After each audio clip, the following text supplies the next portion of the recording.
میں عرض کر رہا ہوں، دیکھو دو چیزیں ہیں بدعت کے اندر، احداث للدین ہے، ایک احداث فی الدین ہے۔ احداث للدین کا کیا مطلب ہے؟ دین کے اندر وہ نئی چیز جو مقصود نہ ہو، جو خود مقصود نہ ہو، لیکن اس کا مقصد کیا ہے؟ اس کا مقصد دین کو پھیلانا اور اشاعت ہے۔ جیسے مدرسہ ہے، اب مدرسے کے اندر 8 سالہ نصاب، اب کوئی اٹھ کر کہہ دے کہ مدرسے کے اندر جو آپ نے 8 سالہ نصاب پڑھاتے ہیں، یہ تو حضور کے زمانے میں نہیں تھا، وفاق حضور کے زمانے میں نہیں تھا، اولا ثانیہ ثالثہ رابعہ یہ جو ترتیبیں وفاق 8 سالہ، یہ تو اس زمانے کے اندر نہیں تھی، تو پھر تو یہ بھی بدعت ہیں۔ تو میں عرض کر رہا ہوں، ایک ہے احداث للدین، ایک ہے احداث فی الدین۔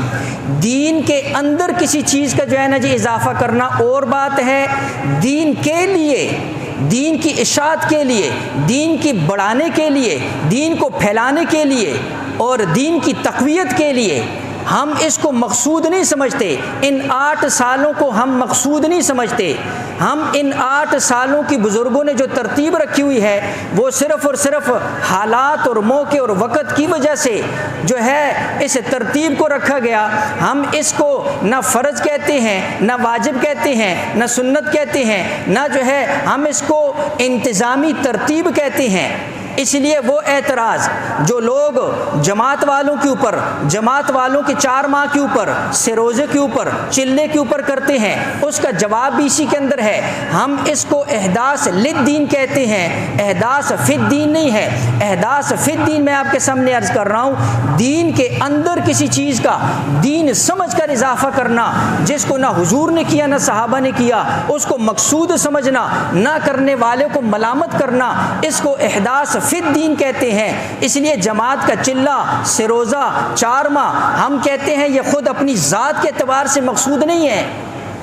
چلہ 4 ماہ اپنی ذات کے اعتبار سے مقصود نہیں ہے۔ مقصود دین سیکھنا اور سکھانا ہے، مقصود دین سیکھنا اور دوسروں تک پہنچانا ہے، مقصود تبلیغ کے اندر جا کر اپنی اصلاح اور دوسروں کی فکر کرنا ہے، یہ اصل مقصد ہے۔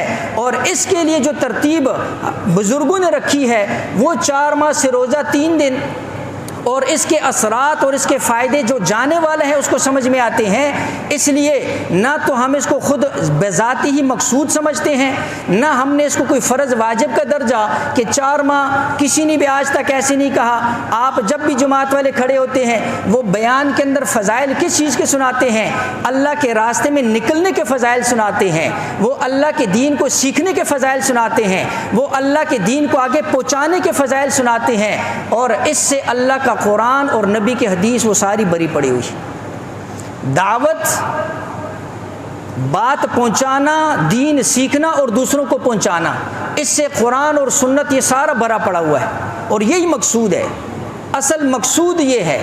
اس لیے ہم اس کو احداث للدین کہتے ہیں، احداث فی الدین نہیں کہتے۔